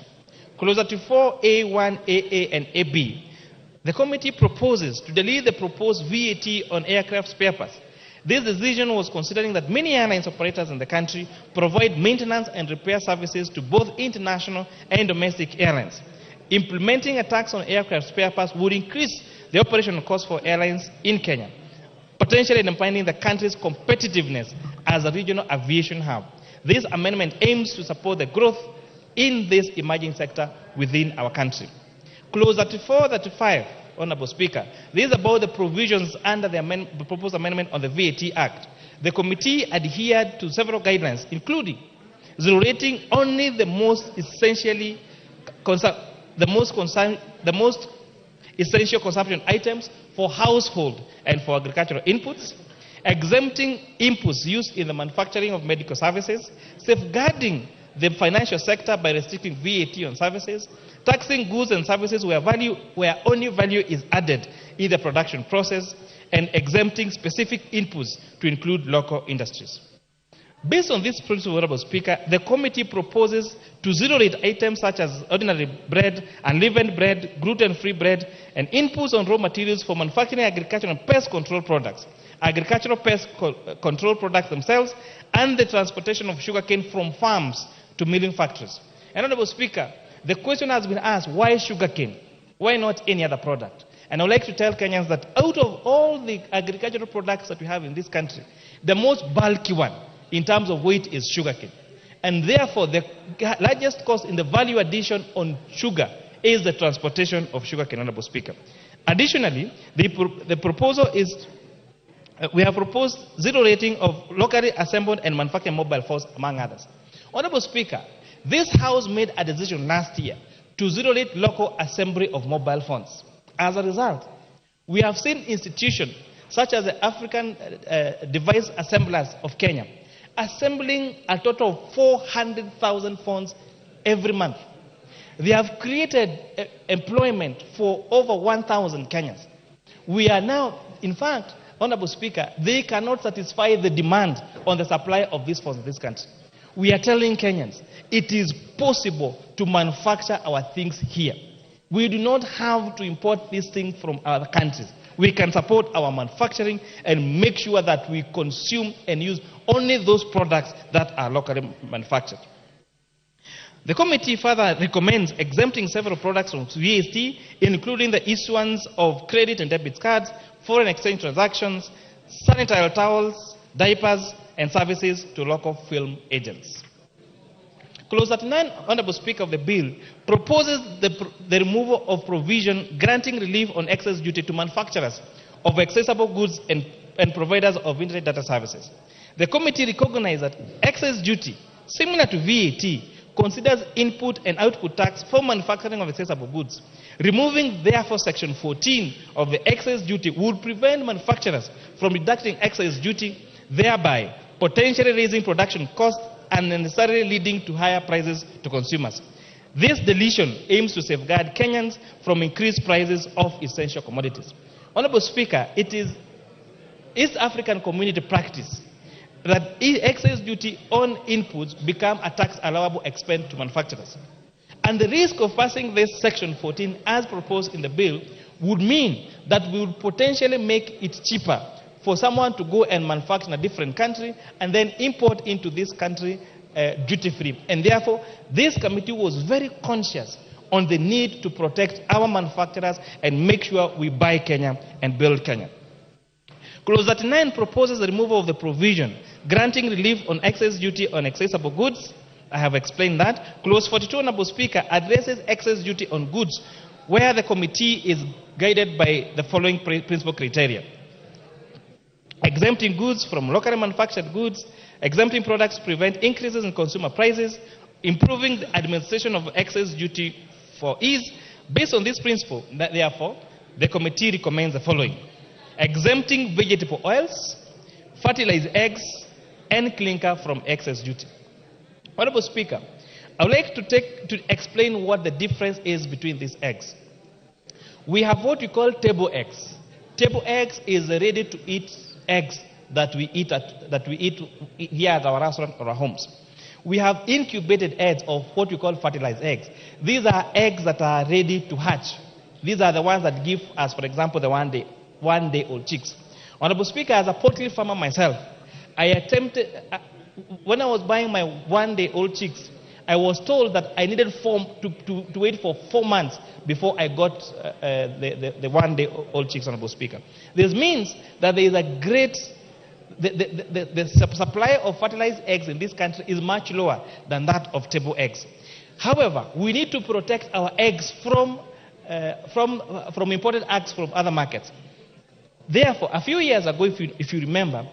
Kenyans were eating eggs from Uganda at the expense of eggs that are laid by our own chicken here. It is plausible. It defeats any reason why we should allow an egg laid in a different country to land into a country at a cheaper price than eggs that are being made by our farmers here. So we have therefore introduced, Honorable Speaker, imposition of excise duty on imported table eggs, on imported onions, and on imported potatoes, so that we protect our onion, our poultry, and our potato farmers, especially in Molo and Nyandarua. Based on this criteria, Honorable Speaker, the proposal to exempt them from excise duty, vegetable oils, and fertilized eggs from incubation, amongst other things, is what we use under this consideration, Honorable Speaker. Further in, keeping with the tax system's predictability, the committee proposes to maintain the current rates on excise duty on imported motorcycle, plastic, onions, potatoes, among others. And again, I want to explain here that excise duty has been proposed only on imported, completely assembled motorcycles. We have had local capacity of our manufacturers assembling our own motorcycles. Let us ride motorcycles that are assembled in Kenya. When we export these jobs to China, when we import these completely locally assembled goods from China, it means three things. One, we are exporting our jobs to another country. Two, we are eroding our foreign exchange. Because once we do those importation of those goods, we have to use our dollars. And that is where it took us last year with the titulator of our Kenya shillings going to as low as 167 shillings, Honorable Speaker. Three, we are certain of the quality of that particular product. Because you can go to that plant, you can go to that factory and ascertain the quality of those, Honorable Speaker. In addition to creating employment to our young men and women in this country. With this regards, Honorable Speaker, to excise duty in services, the committee was guided by the need to keep the consumer prices for certain services low and then to ensure stability in terms of the rate of excise duty. Based on these criteria, the committee proposes to maintain the prevailing rate on money transfer services by banks and financial institutions and money transfer services by several fund providers. Honorable Speaker, you've heard the popular Tuma na ya kutoa. So we want to make sure that that Tuma na ya kutoa is not increased so that we retain the current rates that is on our cellular mobile transfer services.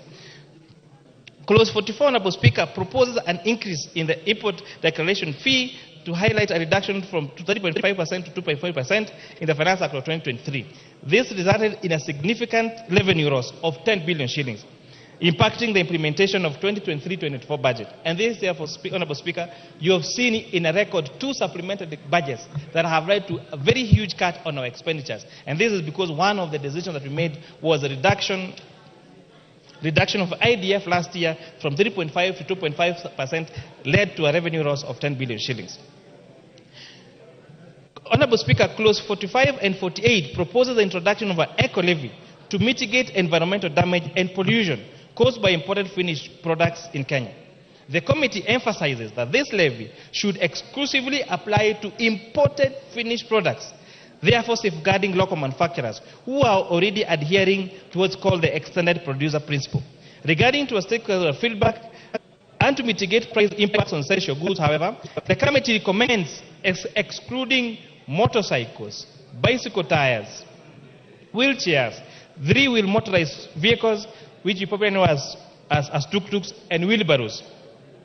from this levy. Additionally, the committee proposes reducing the eco levy for select finished goods. These adjustments are intended to balance environmental protection with consumer affordability and local manufacturing interests, Honorable Speaker. Especially on the area of e-waste, Honorable Speaker. Whatever products, these products, when you import them, when we import that phone, one day that phone will die ultimately. So we are saying, let us have a fund through the restoration fund, which provides resources to ensure at the end of the life of that product, there is money that is used to restore, to either reuse, recycle, or restore the impact of that product to the economy, Honorable Speaker. And for example, how that fund is already working. Now, if you are doing mineral exploration in this country, and you go and dig up when you're doing your quarry or your mineral exploration, you are required to pay a bond so that when now you finish your exploration, there is money to restore that land to its original state, either, for example, by converting it into a dam or filling it up. So this is similar to that. And you've seen this work in other countries, where when at the end of use of a phone or a computer, those phones are taken, those computers are taken, and they are either used or recycled, Honorable Speaker. And it's also important to mention that the responsibility of the payment of this eco levy is not on the consumer. It is on the manufacturer in that country of origin. And this, again, is in line with best practice. It has been introduced in Tanzania, it has been introduced in several countries, and most of these larger manufacturers are more than willing to pay this eco levy to make sure that the products that they produce at the end of the life of that product, they are able to be collected, to be reused or recycled to prevent the eroding of our environment, Honorable Speaker. Clause 47 introduces the Export and Investment Protection Levy to address declining exports and increase imports, especially for locally manufactured goods. The company's objective is to safeguard the local manufacturing sector against unfair trade practices, enhance its competitiveness, and foster a sustainable and inclusive export environment. The Export and Investment Protection Levy is expected to have several impacts on the manufacturing sector. One, it will support local manufacturing, aiming to increase the sector's contribution to GDP from 7% to 20% by 2027, seeking to level the playing field for local manufacturers struggling against cheaper imports, reducing over-reliance on foreign goods and services. And this levy will generate revenue to facilitate the development of the manufacturing sector and incentivize investments by local, micro, small, and medium enterprises. Based on this course, Honorable Speaker, the committee proposes imposing the Export and Investment Promotion Levy on articles such as leather products and imported footwear, denatured ethyl alcohol, ceramic sinks, and wash basins, among others. Additionally, the committee supports stakeholders' proposal to exempt craft liner, uncoated craft paper, and ballast from the levy. Regarding the motorcycles, Honorable Speaker, the committee suggests implying the levy only, again, on fully built imported motorcycles. This measure aims to design a proper and promote local manufacturing, enhance competitiveness, and support sustainable economic growth in our great beloved country, Kenya. Clause 51 and Clause 57 proposes the integration of electronic tax system, ETIMS, with data management and reporting system. The committee acknowledges the implementation challenges on ETIMS, especially on our small-scale farmers, or subsistence farmers, and microfinances. Therefore, our report proposes that we exempt those farmers and those small businesses with a turnover less than 1 million shillings from this registration, and impose that responsibility on the traders, so that they use what in tax terms they call reverse invoicing. To address this issue, Honorable Speaker, the committee is guided by the international jurisprudence process called de minimis non current lex. In terms of the law does not concern itself with trifles. The law should not concern itself with trivial matters that would hinder even tax administration. And this, Honorable Speaker, is why we are proposing exemption of subsistence farmers and micro enterprises with a gross turnover of below 1 million shillings from this requirement. This exemption aims to facilitate their participation in the form of business transactions without the burden of electronic invoicing requirements. Furthermore, Honorable Speaker, the committee suggests to KRA to ensure guidance on this operationalization is addressed effectively. These guidelines would provide clarity and ensure smooth implementation while supporting the integration of small-scale farmers and micro enterprises into the formal economy. Clause 56, Honorable Speaker, addresses the issue of agency notices. This is aimed to resolve ambiguities regarding their validity. The committee recognizes the necessity to provide a mechanism to lift agency notices in Kenya where taxes have been fully paid pursuant to a court order. This provision seeks to ensure clarity and fairness in tax enforcement practices, allowing the timely removal of agency notices once obligation has been met through a judicial process. By establishing clear guidelines, Honorable Speaker, for lifting agency notices under these circumstances, the proposal aims to uphold legal compliance while safeguarding Kenya's rights and maintaining the integrity of our tax administration. Clause 61 proposes the removal of restrictions that require owners of affordable housing units to obtain prior written consent from the Affordable Housing Board before selling their units. The committee supports this amendment, citing the concerns from the public that this provision on the Affordable Housing Act infringes on the constitutional right to property. By advocating for the removal of this requirement, the committee seeks to uphold property rights and ensure that homeowners have the freedom to manage and dispose their affordable housing units without unnecessary bureaucratic handles. Clause 63 proposes granting KRA access to personal data. The committee has raised concerns that this proposal does not meet the constitutional threshold outlined in Articles 31C and D of the Constitution of Kenya. Additionally, the committee notes that Section 51 of the Data Protection Act specifies conditions under which exemptions might be applicable. Moreover, Honorable Speaker, Section 60 of the Tax Procedures Act empowers the Commissioner or authorized officers with a warrant to access any necessary data for administering tax laws. These considerations, therefore, shows the need for careful alignment with constitutional and legal provisions regarding privacy and data protection in implementing this proposal. The decline in levy collection, Speaker, continues to impact on highways,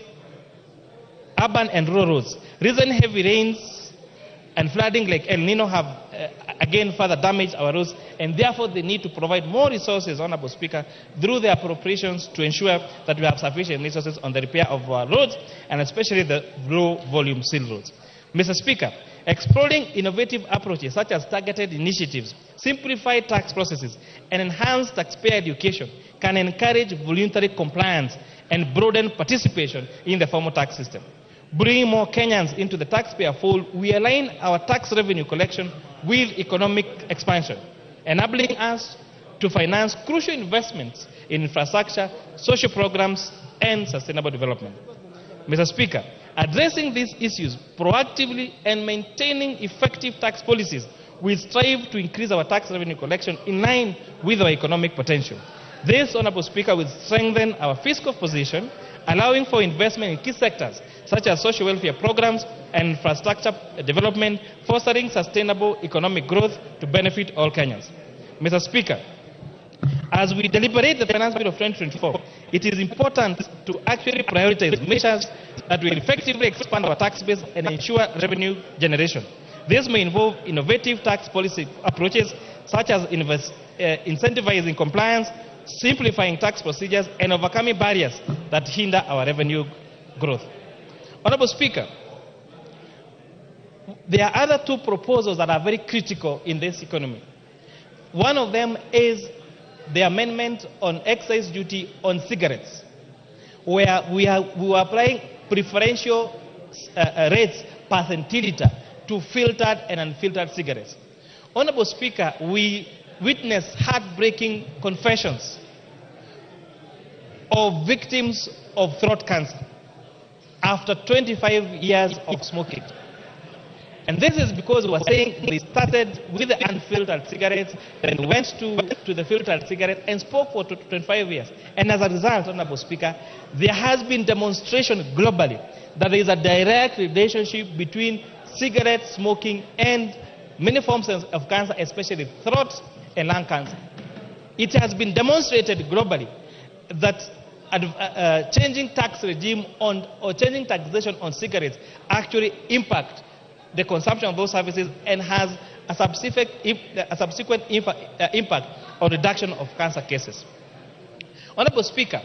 on alcoholic beverages, Honorable Speaker, the proposed amendment to shift from taxation by volume to taxation by alcohol content is also a great welcome a policy idea and aligns with best practice global, Honorable Speaker. This means that alcoholic drinks that have higher alcohol content will have a higher excise duty than those alcoholic drinks that have lower alcohol content. This, Honorable Speaker, will not just make higher content alcohol more expensive, but most importantly, in the fight against illicit brews, ensure there is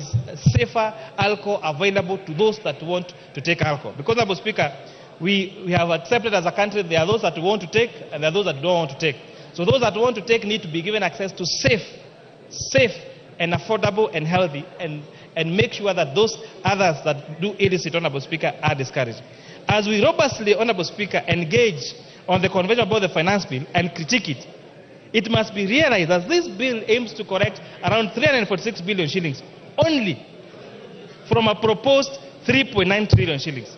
We therefore request this House, our departmental committees and our oversight committees and Kenyans in the public to interrogate the expenditure side of this budget as they are interrogating the financing side. This, Honorable Speaker, will lead to a more robust budget-making process, reduce or prevent budgetary corruption, maintain fiscal discipline in the use of our resources by our executive, Honorable Speaker. Because one of the credit cases we face, Honorable Speaker, is the trust deficit on what this will be used. And this House, in our oversight roles, can do a great job in reducing that trust deficit, in ensuring that the taxes paid by hard-earned Kenyans are spent correctly for the success, for the prosperity of the great public of the Republic of Kenya. Without Honorable Speaker, I beg to support. You beg to move. Without Honorable Speaker, I beg to move. And who is seconding you? Honorable Speaker, I request my very able Vice Chair, CPA Ambassador Benjamin Langat, the MP for the great people of Ainamoi in Kericho County, to second. Benja. Mr. Speaker, I rise to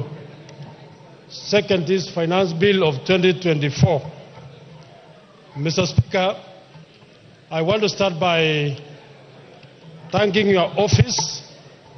the office of the clerk, and the staff, our secretariat, Mr. Speaker, and our members for the good job and the good support that you accorded our committee. Mr. Speaker, this finance bill is one of the most canvassed finance bill, Mr. Speaker. Mr. Speaker, we did organize the public participation exercise, Mr. Speaker, which went all through for almost 10 days, Mr. Speaker. Mr. Speaker, during that exercise, we informed Kenyans that the finance bill of 2020, the public participation exercise,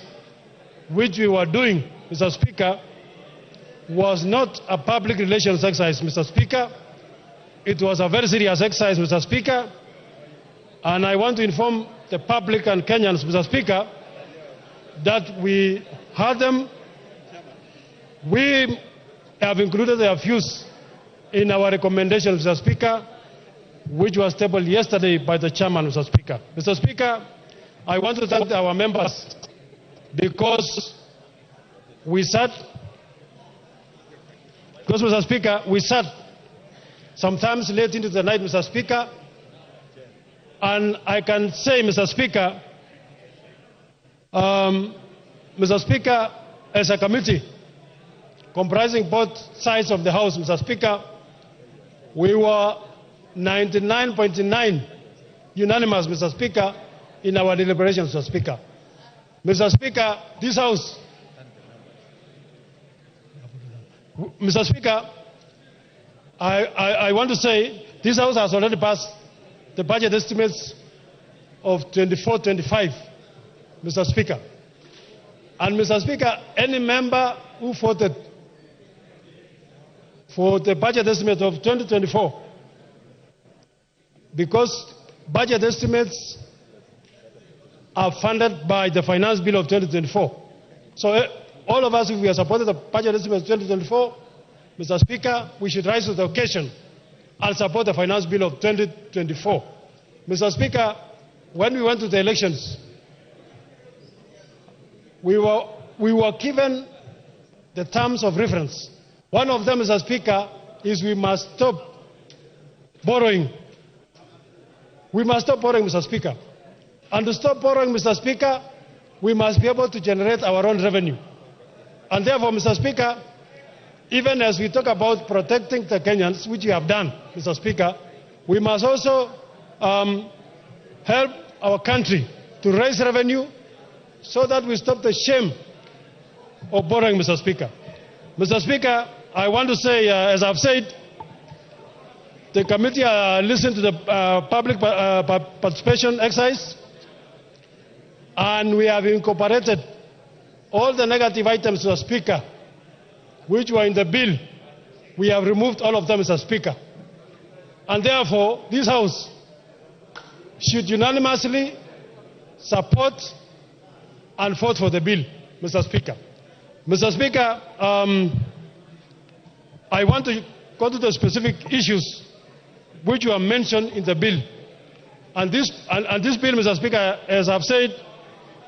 Kenyans should note that the bill which was tabled in the House were proposals, Mr. Speaker. This House has the power to amend, to change. I could rather say, Mr. Speaker, those proposals, we can amend everything, Mr. Speaker. And therefore, Kenyans should not fear. We are here to protect Kenyans. We are here to protect our country, Mr. Speaker. Mr. Speaker,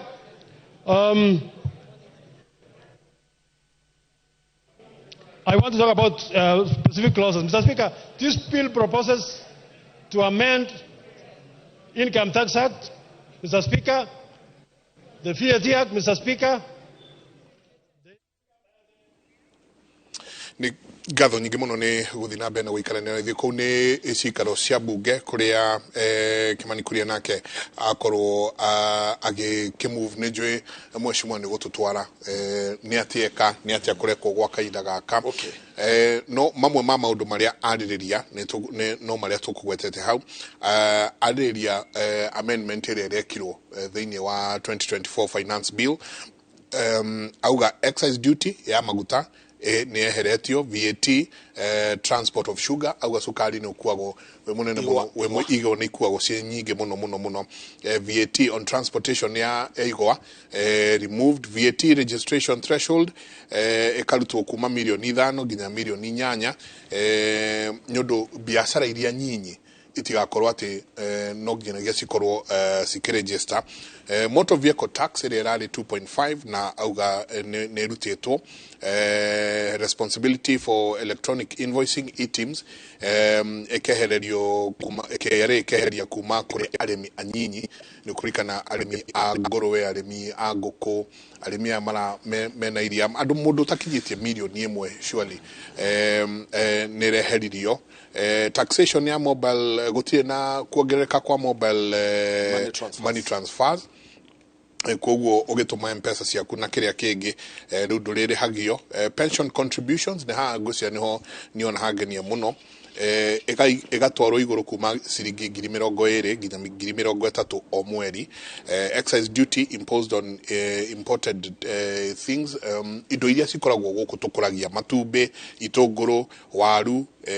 nyanya mboco na indo icio ingĩ ciothe mũndũ wothe ũrarehe indo icio kuma nja tũrĩa tũkoretwo tũkĩona Uganda Tanzania Malawi na kũrĩa kũngĩ ĩgekĩrwo ĩgatwarwo igũrũ importation mũndũ wothe ũrarehe indo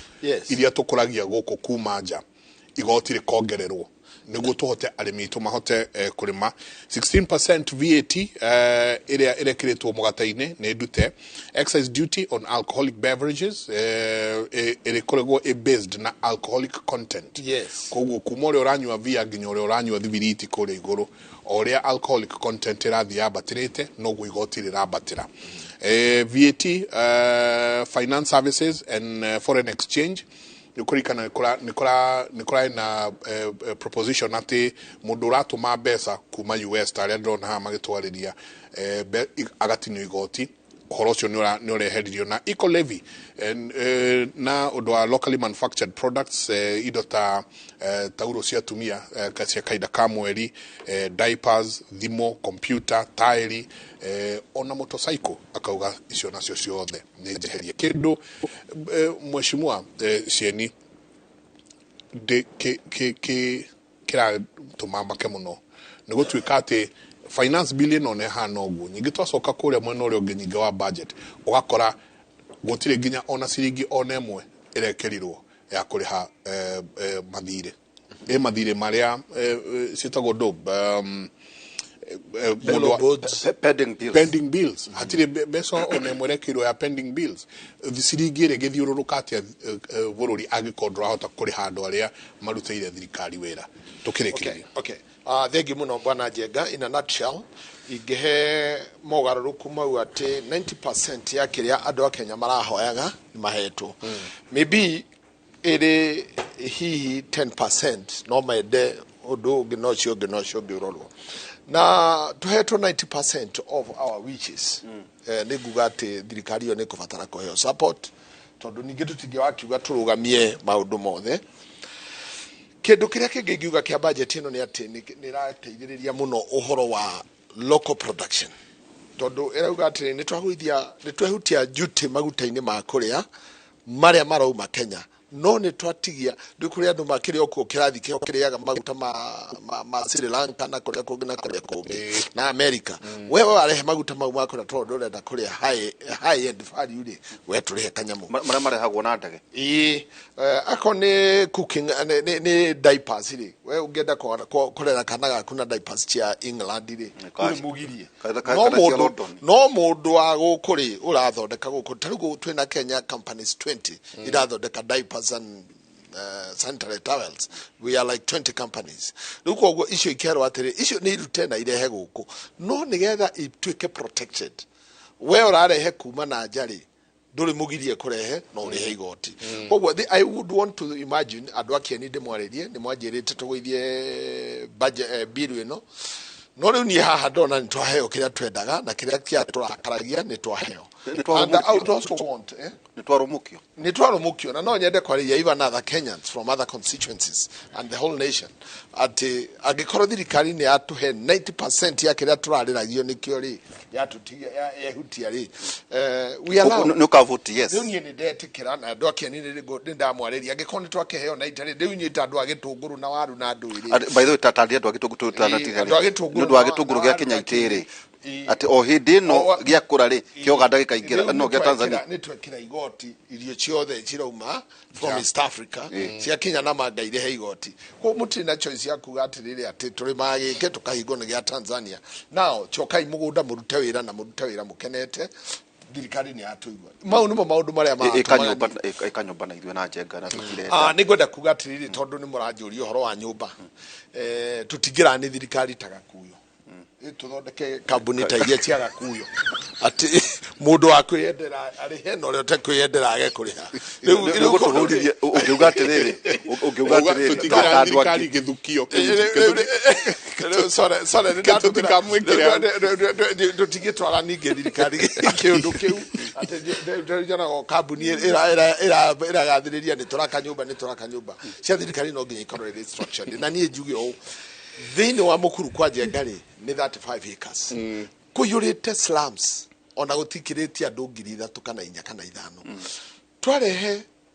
housing ino ri tariu kia Njenga mukuru wa Njenga wothe ri uracokererio on 5 acres nyumba ya highlights gorofa 11 andu acio ona enjenga korwo ni thukumaga guku na uri nginya thukumaga ona ni thukumaga ri no nyende kuigua andu a Kenya tare maratwarirwo ni mbura kuria Mathare ri ni matwa maruta kuria maikaraga mutino-ini twa marehe kundu kwere kaitumahe kanyamu kanini iri njira itu ya corporate social responsibility ati ona ithu tuthukumaga na ni twina kanyamu ndenda tuingire uge waku tuingire uge waku jamba ya riu twacokia ngatho ntumeta kime kiki mahita no moyo no mundu wanyuita gwo kimani no oya mahita manyu na kenjuge hau hanjuge atiriri haha na njira nguhi muno anake aitu a kimani wa kuria ri ni ngwenda kumacokeria ngatho ni maronanirie utongoria wa bata muno the way they have articulated nyamu ino ya bill I think twina mwihoko na jamba chitu njithi Mheshimiwa Eric na nijue mungituhe mweke ona next week no tunagia siasa ona siasa kwa jana nicio tu mapata muno nacio ni cia tura na mwatura no nijue next week Mheshimiwa Eric Muchangi Karemba hikiwe kukia mwisho na kuratwika one as a young person ona ko ranking member ati kwina mwihoko no na nyumukerwo ona muriathi na nyumugena giteo ati withiti kothi ona JZ no na ole matige gutu kuha guku atona nyumutige ukuhiriria kugiriria hikiwo kia mwisho kuri muno rika ryanyu igwa mukigocerorwo ni athuria kiwo kia mwisho na hihi woni waku tugitiri horo wigi budget kana finance bill no 2024 wa mbere ni negua njenga agweta uvoro wa pending bills na ni important ni mumenyithia ati pending bills ni ivetwe provision thini wa budget ya 2024-2025 ni ivetwe te allocation ya 10 billion uguo mbeca nigitumi nirenda tukage guku university tuna pending bills ya billion higana magana mugwanja 700 billion. 10 billion is not even a drop in the ocean. Riria kwathondekirwe kamiti ya pending bills ni kuonekanire kwina bills imwe itabati kulivwo tondu itia pending bills indeed. Yes. Ya hot air. Uguo thirikari ya provide 10 billion. Na budget no turauga mbeca itironeka ya provide 10 billion ni tondu kwina importance ya kuliva andu aria mena kuna ria authentic. Yes, look after verification which will be a second round of verification andu ni makarivwa 10 billion as spending bills. Kugo no tuge atiriri akorwa supply teriera sahau forget usahau no akorwo kwina kindu wa supply te thiini wa thirikari kana warutite wira na kuringana na njira iria ciagirite mbeca ciaku ni ukurivwa na ni gitumi turona kwina vata ya kurivanga mbeca icio ni kenda icoke in circulation thiini wa economy. But ni undu wa utongoria wa mbeu mbithi ni ta mutongoria mwithi ni ngiuga atiriri mandiko matwira thiini wa mbuku ya Timothy Paulo akiuga ndukanareke mundu wa guothe akuire ni undu wa withi waku ya riu kugata na ndukanairwo ni mundu wothe ni undu wa withi waku akiandikira Timotheo no actually ukoro wikionereria na njira ya mikire yaku ya maundu na nginya na uthingu waku uguo twita mbeu mbithi ni tuku maintain focus ya kuruta wira lakini still tukimenyaga rucio rwa Kenya ni rukanindi atongoria na atongoria acio makauma thiini wa category ya mbeu mbithi mwe murariria uvoro generation Z kana Z I am not thiini wa generation hiyo but still ni mutongoria mwithi compared na aria maiku uguo ningienda kwira acio aithi ngirikiriria ni